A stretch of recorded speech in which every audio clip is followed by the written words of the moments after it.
Thank you all for being here. How many of you have been well aware of this situation?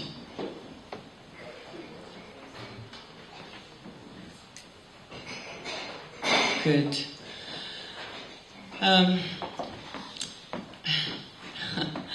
It's hard. I was born there in Fort McMurray. And I remember when the land was clean and we lived off the land. And I remember catching my first fish and bringing it home, and the tradition of burying your first fish in the land, so you'd always have food.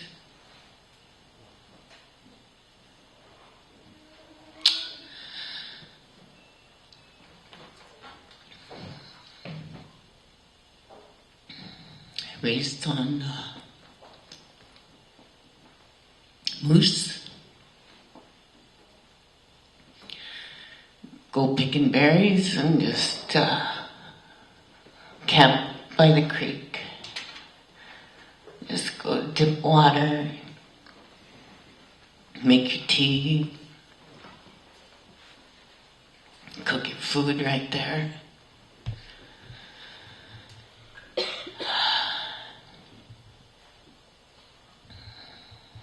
Our children won't see those days over there.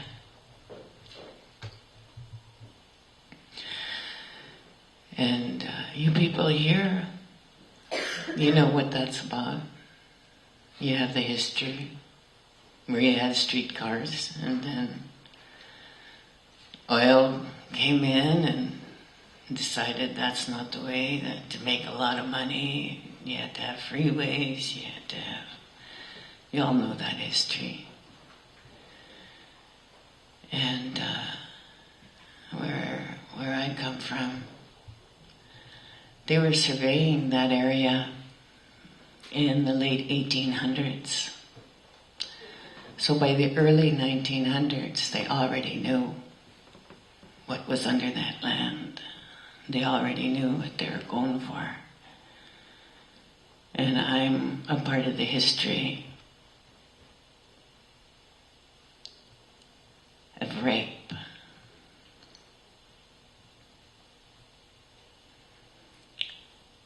I'm mixed blood.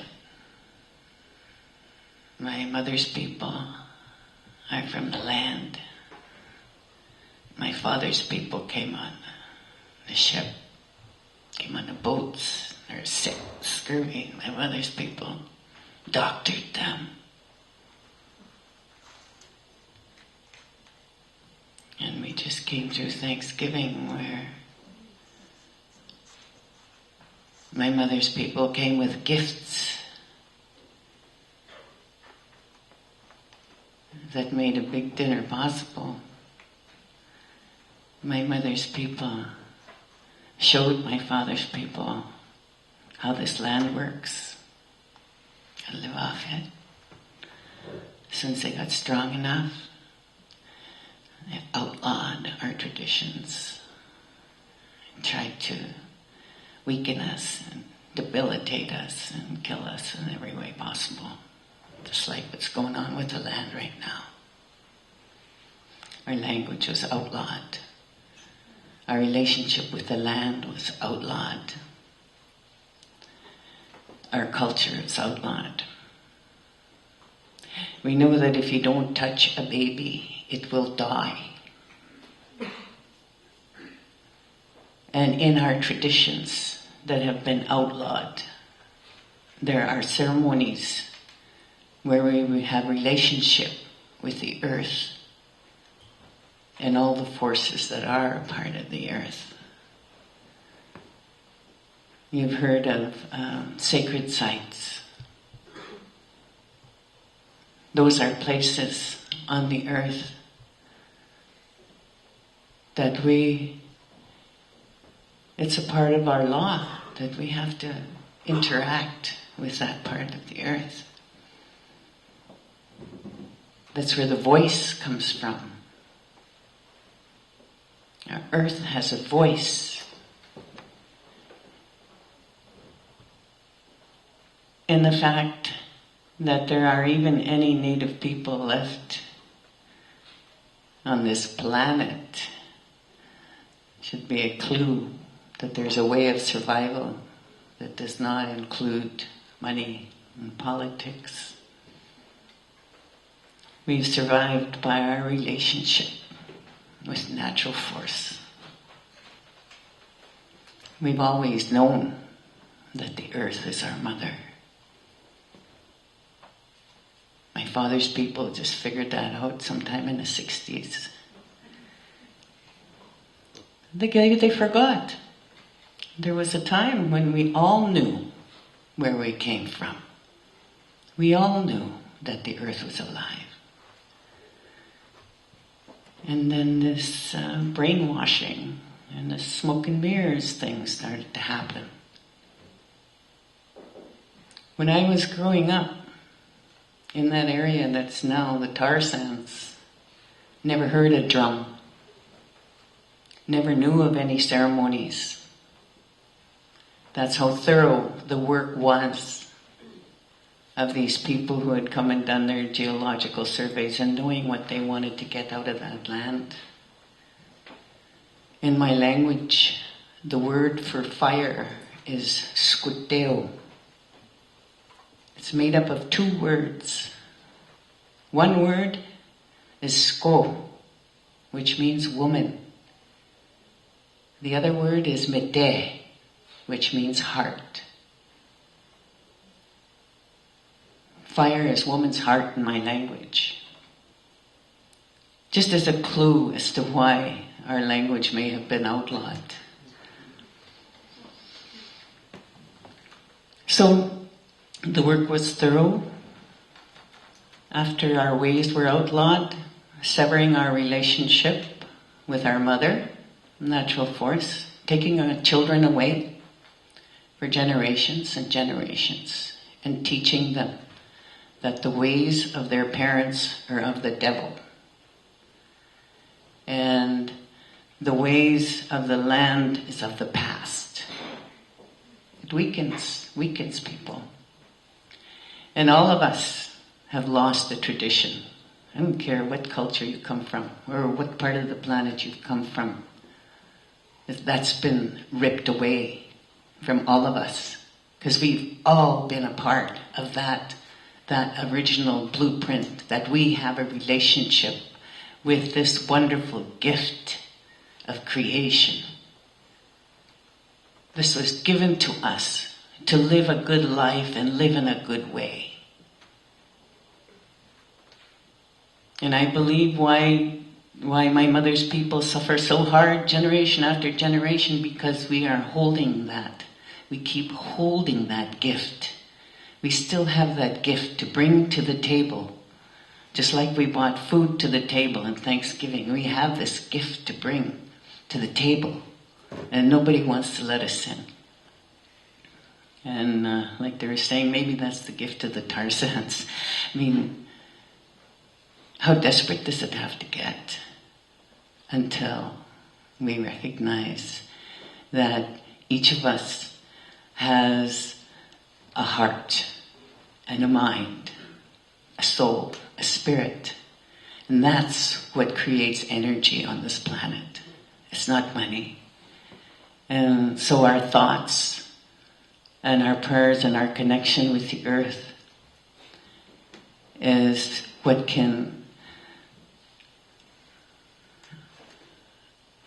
kind of push back that darkness, and not to buy that propaganda, and to make some sacrifices in our life, and to make that commitment that we can live a decent life, and we have to go back to respecting the forces, the natural force.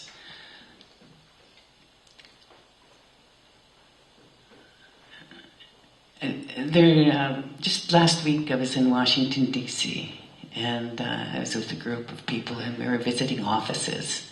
And isn't that exciting how in Durban, how the US and Canada refused to sign after, as much as they, anyway, that's what we're fighting against. Well, I was in DC.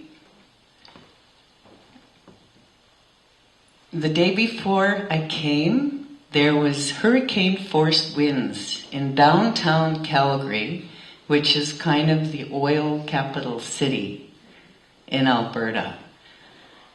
Hurricane winds, just blowing out windows, and they had to shut down downtown. And people couldn't go downtown the next day either because of glass falling from the sky. The next day, there was an oil spill in Colorado. The next day, there was a refinery explosion in Austin, Texas. So it's my faith and commitment, and that there's no energy more powerful than the natural force. And the natural force has a personality. It's very strategic. There's wisdom in all of this. There's scientific explanations about the winds and all of this kind of stuff that's going on now. There's also personality and character and specificities. So you've gone through a lot of material tonight. Sit well with it, and remember that love is the most powerful force, and that each of us has something that we can do. It may seem like a small thing, but it's going to go in a pile with somebody else's small thing. And I think we just have to hold that faith and keep on moving in that direction and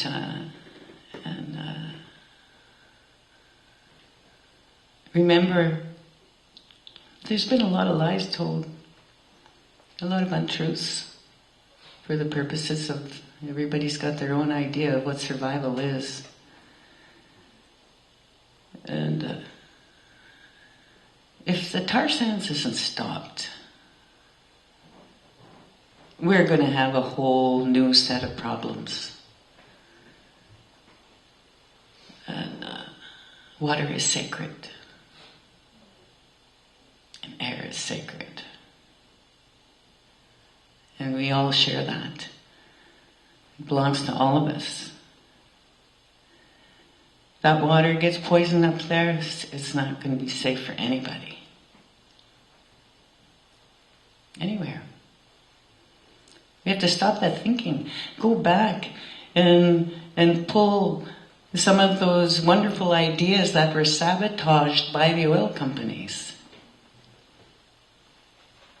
And had they not been sabotaged, what kind of a society would we have now? Some of those wonderful ideas that were not as destructive, didn't make that much money for them, but our kids would have had a life.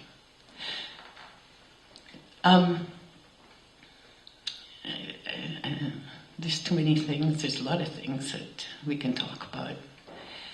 But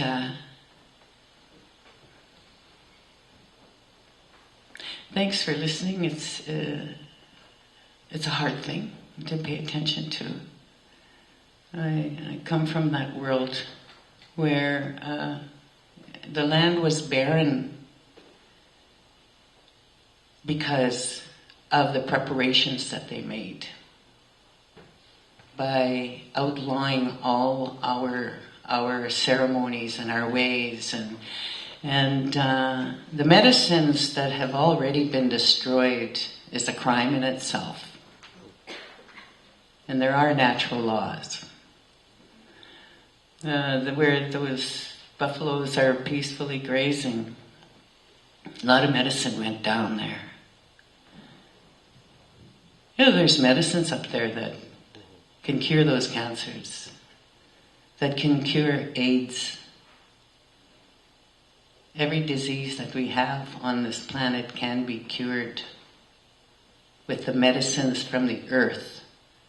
And those are being destroyed not only in the tar sands and the rainforests and everywhere. Before my father's people came here, they burned their healers. They burned their healers at the stake because they carried that medicine and were interfering with the pharmaceutical industries. See what I mean? We can go on and on and on and on and on all night. But thank you for being here. Thank you for hearing this. Say good prayers.